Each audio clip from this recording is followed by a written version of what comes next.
Imagine कीजिए आपने अपने लिए एक फ्लैट बुक कराया एज एंड यूज़र 10 साल पहले और आज भी आप स्ट्राइव कर रहे हैं उसकी पोजेशन के लिए।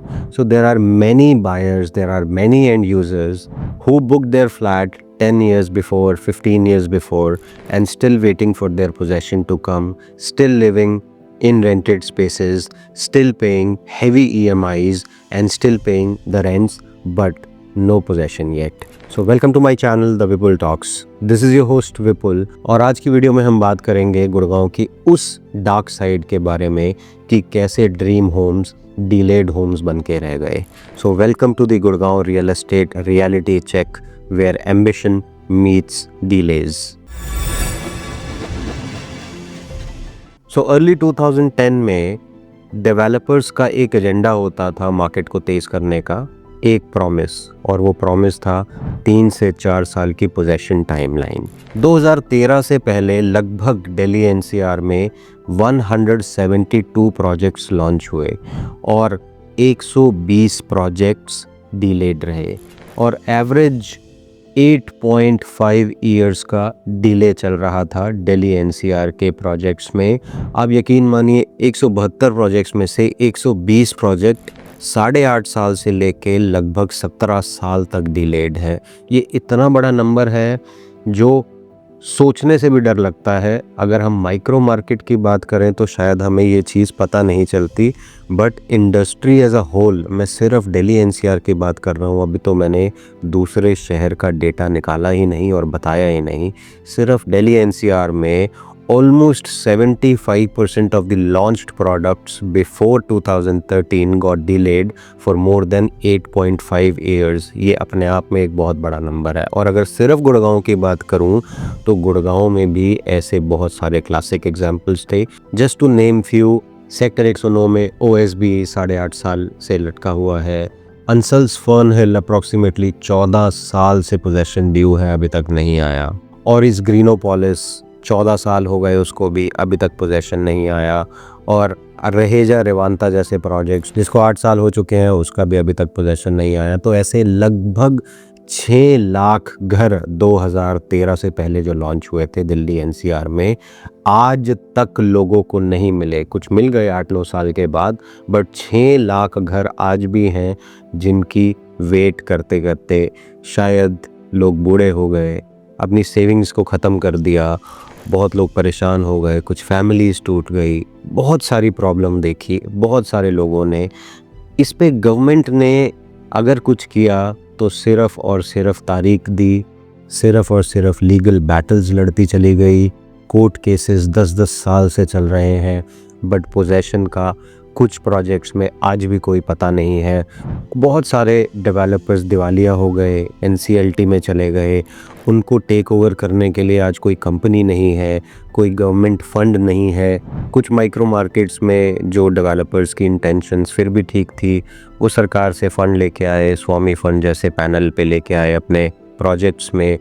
कुछ ऐसे थे जिन्होंने अपने डिलेड प्रोजेक्ट्स को अपनी खुद के पैसे से कंप्लीट किया, बट ये बहुत चुनिंदा थे।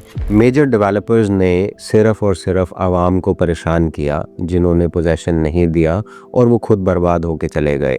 तो इस केस में आप लोगों को क्या करना चाहिए, ये एक बहुत बड़ा क्वेश्चन मार्क है। आज की डेट में भी हम प्रेजेंट सिनेरियो में भी देखें, गोदरेज जैसे डेवलपर्स गुड़गांव में अपने प्रोजेक्ट्स की पोजेशन नहीं दे पा रहे हैं, वो भी 8-8, 7-7 साल डिलेड है। नेचर प्लस सोना में, गोदरेज एयर, न्यू गुड़गांव में। ये मैंने आपको कुछ एग्जांपल्स दिए आज के, और आज भी काफ़ी सारे ऐसे प्रोजेक्ट्स हैं जो 2013 से पहले लॉन्च नहीं हुए थे, बट हाल फिलहाल 6-7-8 साल पहले लॉन्च हुए, और बहुत नामी ग्रामी डेवलपर्स के ये प्रोडक्ट्स हैं और आज भी लोग स्ट्राइव कर रहे हैं उनमें पोजेशन लेने में। तो यहाँ पे शॉर्टकमिंग किसकी है? गवर्नमेंट की है, डेवलपर्स की इंटेंशंस की है, या फिर आपकी इन्वेस्टमेंट की समझ की है? कमेंट सेक्शन में ज़रूर बताइएगा, बिकॉज़ ये एक बहुत इम्पॉर्टेंट और डिबेटेबल टॉपिक है और ये एक बहुत सीरियस इशू भी है, एक बहुत सीरियस कंसर्न्स भी हैं। हो सकता है कि एक इन्वेस्टर को जिसके पास कॉर्पस ऑफ फंड बहुत बड़ा है उसको नहीं फ़र्क पड़ता हो, बट एक एंड यूज़र को जिसकी मेहनत की कमाई, जिसकी लाइफ टाइम की सेविंग्स ऐसे प्रोजेक्ट्स में लगी होती है और जो रेंटेड स्पेस में रह रहे होते हैं, और और जो ईएमआई आज भी सर्व कर रहे होते हैं बैंक की, आप सोच के देखिए उनके दिल पे कितनी ठेस पहुंचती है और वो क्या सोचते होंगे, वो किस तरीके से सिस्टम को कोसते होंगे, वो किस तरीके से डेवलपर को कोसते होंगे जहां पे उन्होंने फ्लैट लिया। और आज उनके लिए रियल एस्टेट एक बहुत बड़ा शराब बन चुका होगा। और ऐसे बहुत सारे डेवलपर्स हैं जो बहुत अच्छे से आते हैं, बहुत अच्छे से डिलीवरी देते हैं, आफ्टर मेंटेनेंस भी अच्छे से देते हैं, लोगों को एप्रिसिएशन कमाने का भी मौका मिलता है और जिसकी वजह से रियल एस्टेट एक पॉजिटिव सेंटिमेंट्स भी लेता है। आप लोग पैसा कमाते हैं, एंड यूज़र्स खुश रहते हैं, पूरी आवाम खुश रहती है और ऐसे भी काफ़ी ज़्यादा डेवलपर्स हैं। तो ये डिसीज़न कैसे लिया जाए, आप कमेंट सेक्शन में ज़रूर बताइएगा कि ऐसे कौन कौन से पॉइंट्स हैं जिसको हमें बेसिस रख के एक एंड यूज़र को अपना डिसीज़न लेना चाहिए, और ऐसे कौन कौन से क्राइटेरियाज़ हैं, चाहे वो डेवलपर की लेगेसी हो, चाहे वो डेवलपर का नाम हो, चाहे उनकी फाइनेंशियल स्ट्रेंथ हो, या फिर उनकी लोकेशन हो, या फिर आने वाली पॉलिसीज़ हो, या फिर वो पॉलिसीज़ में बाइंड है या नहीं है। ऐसे बहुत सारी न्यूमरस ऑफ थिंग्स हो सकती हैं। कमेंट सेक्शन में ज़रूर लिखिएगा सो दैट कमेंट से लोगों को अवेयरनेस क्रिएट हो कि ऐसी ऐसी चीज़ें देखनी चाहिए जिससे हमारे पैसे एक सेफ़ प्लेस पे लगें। आज भी न्यू गुड़गांव में द्वारका एक्सप्रेसवे पे, गोल्फ कोर्स एक्सटेंशन रोड पे, सदर्न पेरीफेरी रोड पे ऐसे बहुत सारे डेवलपर्स हैं जो शायद पोजेसन अगर दे भी पाएँ तो शायद 15 साल लगा दें, और हो सकता है पोजेसन ना ही दे पाएँ।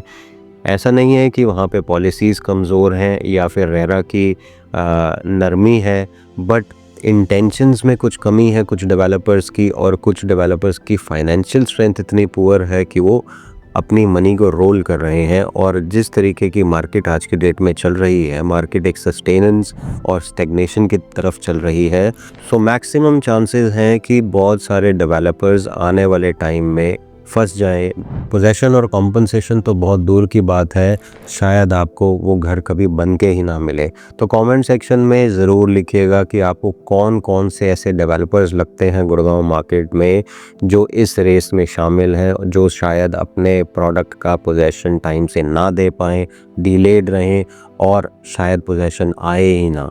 तो कमेंट सेक्शन में ज़रूर लिखिएगा। और अगर आपको ये जानना है कि ऐसे कौन से डेवलपर्स हैं, या आपने किसी ऐसे डेवलपर पे इन्वेस्ट कर रखा है जिसकी इंटेंशन आपको आज साफ नहीं आ रही, आप नीचे दिए हुए नंबर पे मुझसे बात कर सकते हैं। मैं आपको बताऊंगा कि आपने जिस डेवलपर में इन्वेस्ट किया है या फिर आप जिस डेवलपर के साथ इन्वेस्ट करने की सोच रहे हैं उसके क्राइटेरियाज़ क्या हैं, उनकी फाइनेंशियल स्ट्रेंथ क्या है, उनकी इंटेंशंस क्या है, क्या आपको पोजेसन मिल पाएगा या नहीं मिल पाएगा। प्राइवेसी रीजंस की वजह से मैं अपने चैनल पे डेवलपर्स के नाम नहीं ले सकता जो मुझे लगता है कि शायद इतना अच्छा परफॉर्म नहीं करेंगे आने वाले टाइम में।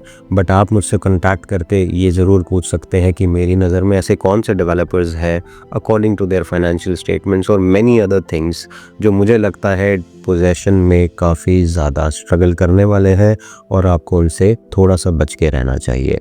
वीडियो के अंत में सिर्फ यही कहना चाहूँगा कि, और होप करना चाहूँगा सिस्टम से या फिर डेवलपर्स से कि ऐसा ना कीजिए, होम बायर्स के लिए ऐसा ना कीजिए। बहुत मेहनत की कमाई होती है, बड़ी मुश्किल से इंसान पैसा जोड़ता है, लोन लेता है और आगे बढ़ता है।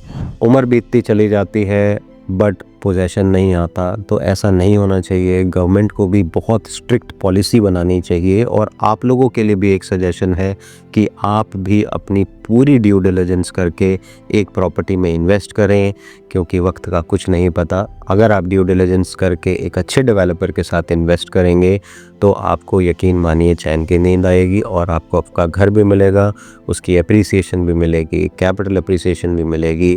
आई होप आपको ये वीडियो पसंद आई होगी। अगर आपको ये वीडियो पसंद आई है तो वीडियो को शेयर और लाइक ज़रूर कर दीजिएगा, और अगर आप चैनल पर पहली बार थे तो चैनल को सब्सक्राइब कर दीजिएगा ताकि ऐसी वीडियो मैं आपके लिए लेके आता रहूं।